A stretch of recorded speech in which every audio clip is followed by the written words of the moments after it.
What? See the Terminator? Holy. That is freaky. A floating eye.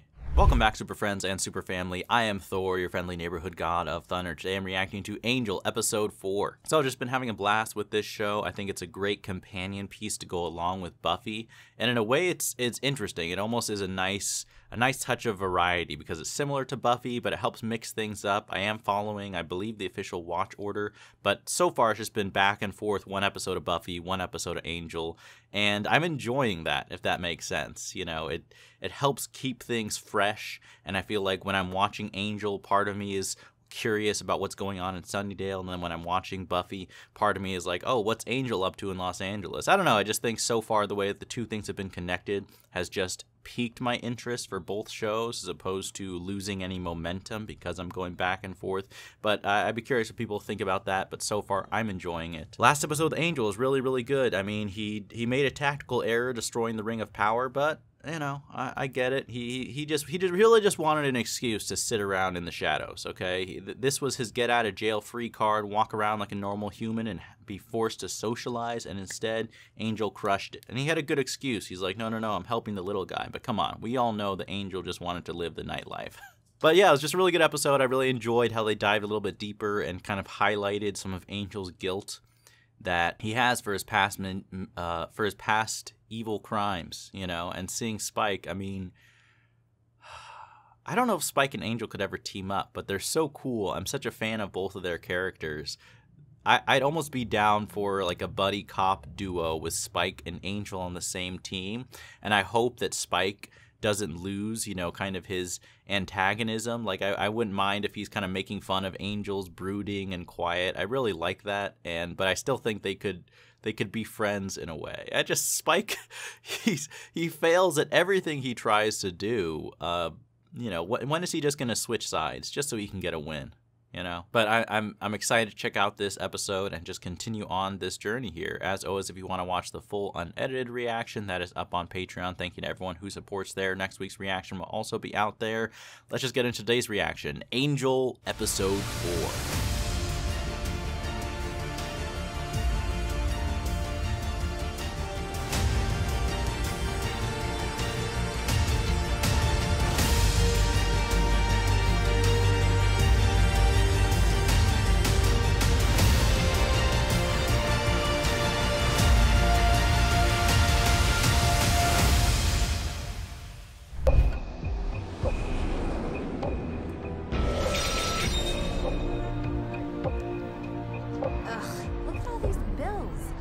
Water and power. Oh, and my perennial favorite, the rent.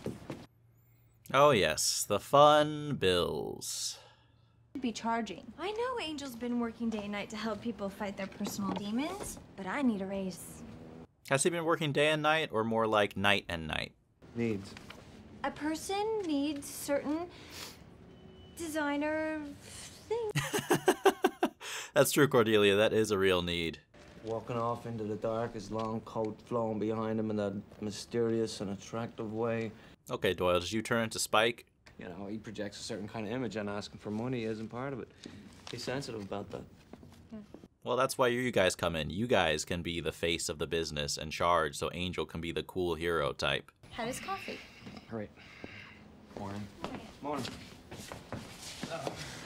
All right, Angel, I can relate very strongly. Heading straight for the coffee right when I wake up. What is this? Last week's coffee. It's a week old? Espresso. I think my esophagus is melting. Should be making us. Come on, go to Starbucks or something. That's brutal. Yeah, you've been fantastic, saving people left and right. I'm not comfortable asking people for money. Then get over it. I like the passion behind that delivery. Your favorite thing, but you gotta do what's right. You think it's right to ask people in trouble for money? No. Oh, come on, Doyle. Come on. You can't stand up to the mysterious, attractive dude, huh? Uh-oh. Oh, no. Paper. A single malt scotch. I never thought about it, but maybe that's part of the reason that Doyle drinks so much, you know, dealing with these visions. Better than me. This ain't... That's a clever answer, but not a very helpful description. I mean, he is pretty cool with his coat flowing. Maybe I'm a little attracted. I mean, who isn't? Who isn't? That was a great opening. I like how Cordelia just looked over to Doyle, too, with that knowing look, you know?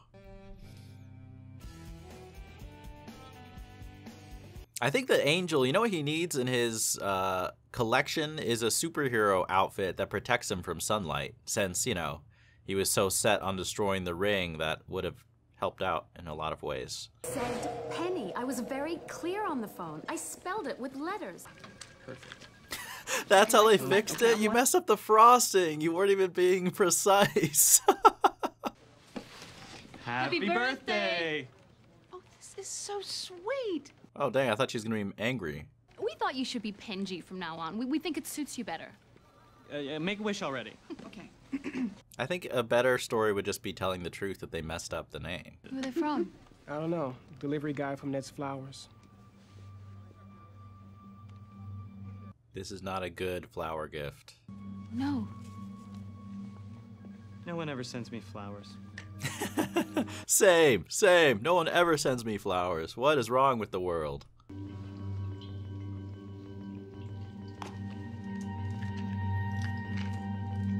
Is that your proper medication, or are those some drugs you shouldn't be taking?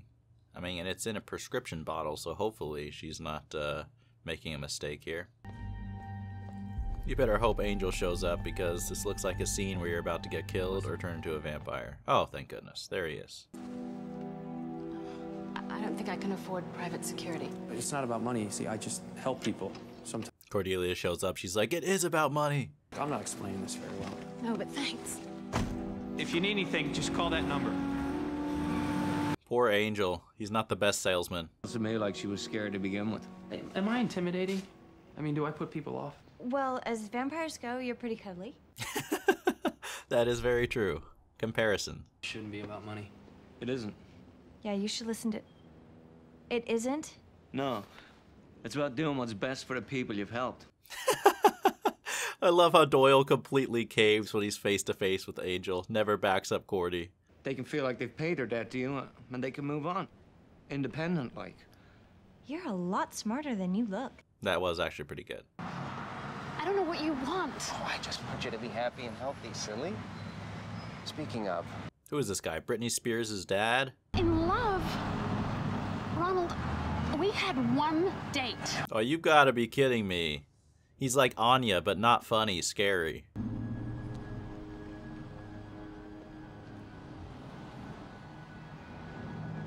Call Angel. Call Angel. Right away. Do not wait. This guy has a murderous energy. And he's probably spying on you. Angel Investigations, we help the hopeless.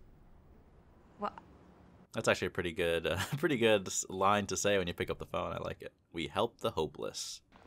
she's coming in. Good. I gotta change my shirt. I don't think that's the thing that's making people uncomfortable is the black. I think you're just a little bit awkward sometimes, Angel. Dr. Ronald Meltzer. He changed to the opposite, white. He does look pretty good. Then it got worse. I know it sounds stupid, but I can feel him watching me. He most definitely is. He is. He's spying on you somehow with the supernatural ability. Everywhere. Maybe he can turn invisible. Much more of this. Well, we're gonna help you. Considering my batting average with predicting theories correctly, probably not, but that's just an idea that I'm thinking of. Thanks. You guys have been really kind listening to me, and it's terrible. Cordelia's like, and that will be $200. Thank you. We're gonna take care of that. No, I mean the coffee. Yeah, maybe get some better coffee. That'll help get some clients. How did you know I needed help? I have a friend at the police department. Good cover story. Doctor, they examine your body. They know every inch of you. Ugh. How's he doing it? Yeah, it is pretty invasive. You see her when she's alone, in private. Hey, is he invisible? Look, I'm not crazy. Angel thought of the same theory, but that means it's probably not that. That's too easy if he thought of it right away. I guess they don't call you for the everyday cases. He sees her when he's nowhere around. What else could it be besides invisibility?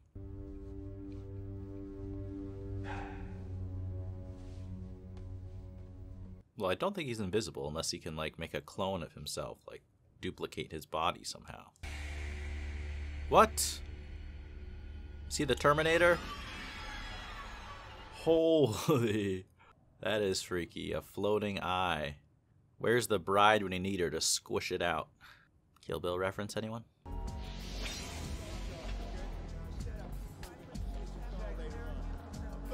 And you gotta give props to the show for some originality. That is not what I would have thought of. Like a detachable floating eye. Okay.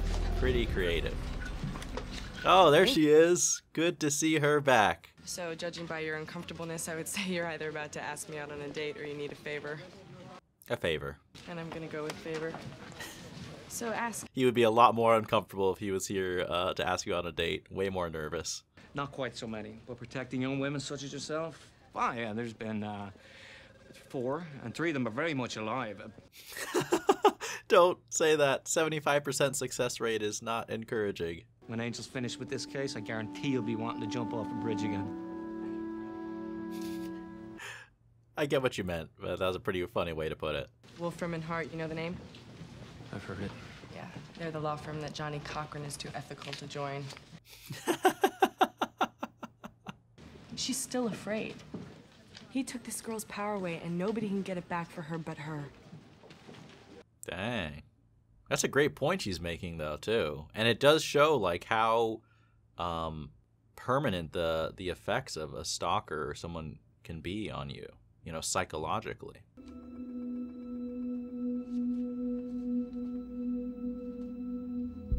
Look out! Oh, shoot. Oh, you're busted, bro. Security. My wife has a malignant tumor pressing on her ocular cavity.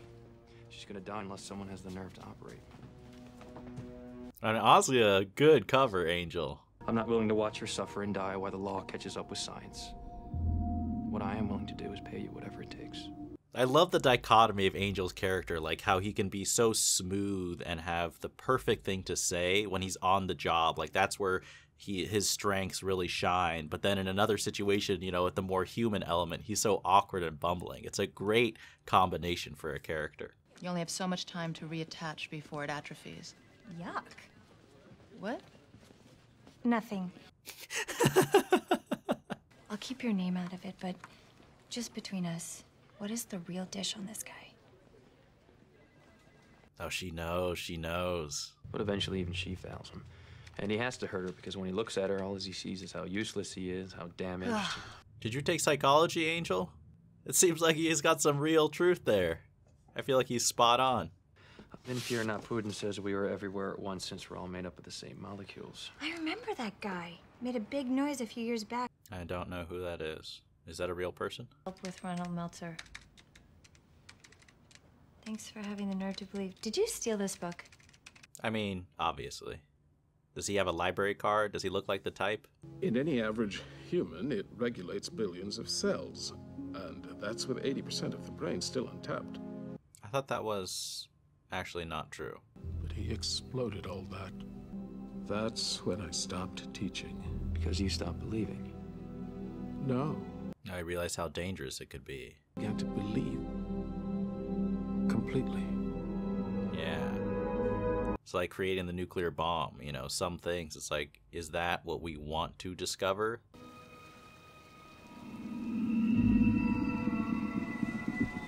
Okay, could this guy look more creepy than he is right now? What a shot.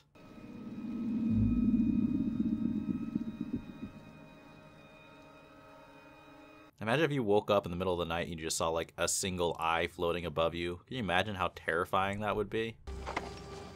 Hands now. Okay, I like this cop's instincts. Oh no.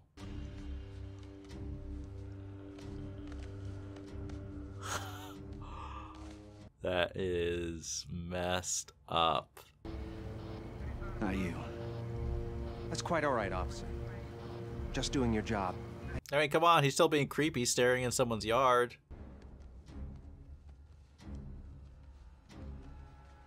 Wake up, wake up. Oh my gosh.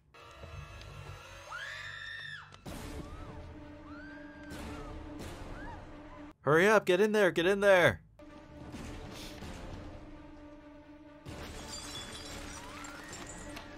I like this guy, man. He's doing a good job. Bad dream. In there.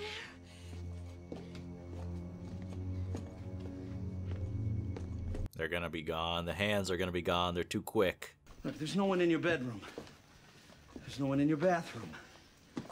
If you want to start from the beginning and just tell me what... Holy. I know what he can do. He killed him. Hurry, Please hurry. don't leave me alone. Please don't. Oh, is the cop already dead? It's too late to save him?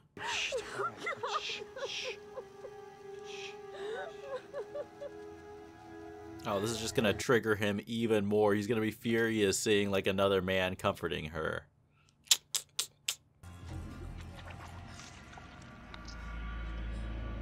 Dang, it's very convenient. It just reattaches so smoothly. Here, drink up, love. It's over now. Not quite. No, it's the doctor. Well, how could he do it? I mean, she's got bars on her windows. The security cameras in the hallway show our officers going in. And Come on, we just need to sit Kate down, you know, change your face, Angel, let her in on the supernatural activity. How's she doing? Numb. You got any prints? Yeah. Good. So we can put him behind bars. What if they were someone else's hands, though? What if he wasn't using his own hands? You know, that would be pretty smart. I'll say. No, I mean, he's out of control. He's killing now. Anybody that stands between him and his obsession. But if he's out of control, that might be a weakness as well. Together, no matter how much psychic surgery he knows. All right, chop him up. Down and box him up. Of course, it's just a theory. I think it's a good theory. Worth a shot. Protect her. Maybe set a trap. You know he's gonna come for her. Ventilation, but he's not getting in here. Whoa. I was just trying to... I understand him being jumpy, feeling a touch. He's the weak one. You're the strong one. You should listen So to him more true, so he knows what so he's talking true. about. He has stalked plenty of... You know, this job, don't get me wrong, I'm grateful to have it. God knows it's educational. You're going over there? What if he comes apart on you? He comes apart on me. It's gonna stay that way. Back him up, Cordy. Come on, you can help out. Angel doesn't have to take him on solo. I think he knows. I think that he realizes that Angel is not who he says he is. You didn't have to bring it in small bills, Mr. Jensen. Actually, I didn't bring Any money at all? See, he's on to you. I mean, obviously, of course, he saw him comforting her, right? I developed this injector working with animals. They don't like having their limbs cut off. Is he paralyzed? Is he paralyzed? You'll feel a slight sinking sensation. That's your heart slowing down as the paralytic takes effect. Oh, come on. Tell me they had a better plan than this. She's resting. What did you put in her tea? Enough whiskey to drop my hand. Or you can't stand them, which just guarantees that they're gonna hover around and never go away. I hate guys like that. Poor Doyle. Poor Doyle. I don't think he has a shot with Cordy. Doctor, that should be a good thing. Oh, You should watch be able to out. Call home and say, Mom, guess what? I met a doctor. I mean, not all doctors are amazing partners. They're just wealthy a lot of the times. Come on, Cordy. What if Dr. Chopped Salad shows up before he does? I got this place sewed up to him.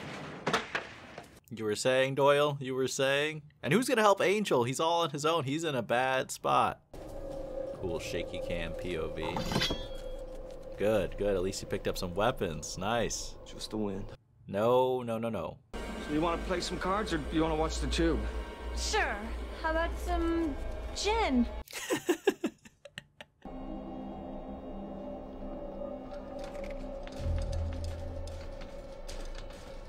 Can you imagine your home being invaded by human body parts? Talk about the stuff of nightmares.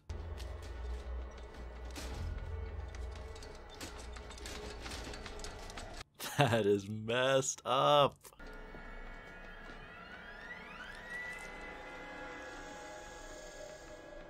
Wait, what did he do with Angel, though? Wait, why are you bringing your face closer? Are you insane? Doyle, where are your survival instincts? Oh, Cordy. You're babbling. I think you disappoint yourself. Dang, good for her. I want to touch you, to wake up next to little pieces of whatever you are. Shut up. This is very brave of her, but this is dangerous when he has the knife. Repulsive freak, and I am done being afraid of you. You can cut me, and you can kill me. It still won't change what you are. That is very courageous. I'm weak? Then how is it I killed him? Inefficient. You... You're not human. You should talk. Oh, he didn't stake him. Okay, okay. Ugh. That must have been painful, though, if he chopped Angel up, right? Again, Angel's suffering. Jeez, the poor dude.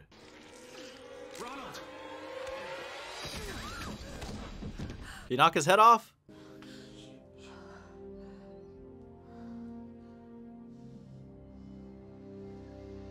Is he for sure done? Like, did we chop up all his body parts and put them in boxes? Putting himself back together, right? He's in 12 steel boxes, buried in 20 cubic feet of concrete in LA's newest subway stop. Okay. That's pretty good. I would have incinerated the body parts as well, but... Hey! Hi! Hey, how's it going? I brought this for you guys. A plant? What about the money? Can I offer you some coffee? Coffee? Oh, no. I can only stay a minute. She's like, no, not your guys' coffee. Thanks to you. The money, the money. There's... What? See, here's Angel at a complete loss of words. I love it. I didn't do it for the money. Oh, please. You earned it. I mean, it's so true. It's so true. Oh, that didn't go so badly. Not at See, all. you can save the damsel and make decent money. Is this a... Best of both worlds.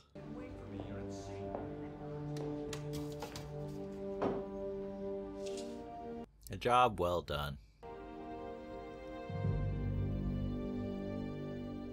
All right, heck. All right, so that is Angel, episode 4. Another solid episode. I mean, look, so far this show has yet to deliver an episode that I think is weak in any sense. That was another very interesting episode. I mean, we're really dealing with, I feel like, both this season here of Angel and also in the season 4 of Buffy. A lot of the episodes have thematically dwelt on unhealthy relationships and abusive relationships and kind of exploring the dynamic and the struggle and the suffering involved. And I think that this episode really did an excellent job, you know, portraying someone who's controlling, who's obsessive, who builds up this fantasy of someone that they want in their head, probably because there's something wrong with themselves. You know, I think that Angel summed it up better and more eloquently than I'm kind of going over here, but his assessment, I think, of the surgeon was spot on. And there are just little details that I think added so much to the storyline here. I mean, having the guy be a surgeon, you know, someone who makes a good living, who is associated with success, you know, like Cordelia was kind of jokingly referring to, most people would be very happy to date a surgeon, you know, someone who's successful, who's wealthy, has status, and is supposed to be helping people in their profession. But I think that that was a good choice to have someone, you know, not, of course, the people in that job or that successful people are evil at all, but just you can have that duality inside. You know, just because you have that outer success, you can have a lot of ugliness on the inside. I also think you could read into the meaning of the fact that he's a surgeon, you know, someone who fixes people, someone who, you know, corrects mistakes. I think you could read a few different things, you know, someone who maybe is broken themselves or who looks at humans as body parts to be used, maybe. Maybe I'm reading too much into it, but I think there could be some meaningful symbolism there with that profession. And then just the concept of having him, you know, be this stalker dude who can separate his body parts. I think that that's a good original take, at least as far as I know. I haven't seen a show or a movie do it in that same way. And it's a creepy opponent, you know. It's a nice interesting twist. It's not just another vampire or a demon. It's this guy with these body parts. You know, the whole sequence where we have Cordelia and Doyle, you know, kind of defending themselves, and we have this dark room, and it's very shadowy. You know, it's a full-on horror sequence. I thought that was very effectively directed, you know, just with some simple shots, nothing too fancy, but just the hands crawling in and trying to break through and crawling up on you, the eyes floating around, just some very good visuals and good handheld camera work to really get a creepy, unsettling, otherworldly vibe. And then it was very satisfying, of course, having Melissa stand up to the evil surgeon dude at the end, because once again, I think, you know, Angel being spot on with his kind of psychology assessment that is what can be so insidious and invasive about these types of abusive situations. You know, it's more than just the abuse, it's the lingering after effects. And I like how there's an emphasis on Melissa having to break free herself. I think there's a lot of truth to that in this particular situation, but just in many situations. A lot of times, you know, you can get a helping hand, you can have people help you out of a dangerous, abusive situation, but the reality is it takes yourself. You are the one who can free yourself by breaking out of those psychological restraints. And it was just very satisfying to see her stand up to him, even when he kind of had the physical upper hand. You know, he was threatening her, you know, gonna hurt her, but she's like, no matter what you do to me, you're the weak one. You're the coward. You're the broken person who is trying to manipulate someone else to feel better about your own misery, in a way. And that was just very cool to see her step up in that way. I also like how that moment didn't come too quickly. You know, we definitely had scenes of Melissa being scared, you know, running away, hiding. I think that was very important for that arc of her character. It added some more realism to it, and then it made it more rewarding when she did at the end stand up to him. Just quickly, I mean, I'm assuming that scene with Angel when he got, you know, paralyzed, I'm guessing the surgeon like chopped him up or slashed his throat, something probably horrible. I think it was probably a very painful death. It's something quickly brushed over that we didn't even exactly see what happened.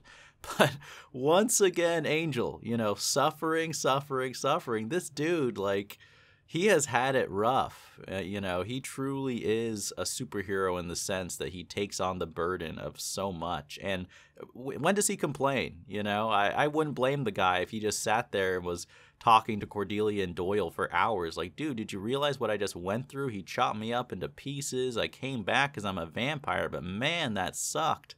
But no, of course, Angel, you know, he doesn't burden other people with his own suffering. He just internalizes it. I don't know if that's psychologically healthy. Maybe you need a therapist, Angel. You definitely need a hug.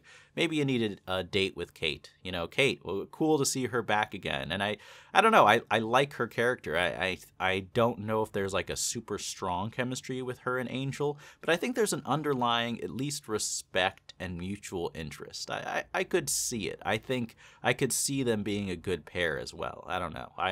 Whether it's romantic or not, I want to see the two of them team up more frequently in the future. But yeah, I just had a real blast with this episode, a real blast with I'm enjoying how serious and menacing and creepy some of the villains of this show are. I think perhaps even more so than Buffy. I think we're really exploring some of the darker sides of human nature, and that just makes a very formidable opponent, and it's interesting to see the team take on that level of evil. So I hope we see more of that. Thank you to everyone for watching along. Hope you enjoyed this episode as well. Let me know if I missed anything or if you have any interpretations about the themes of abuse, of romance, of control. I'd love to hear your thoughts in the comments down below. And as always, remember, be active, be mindful, and be a hero.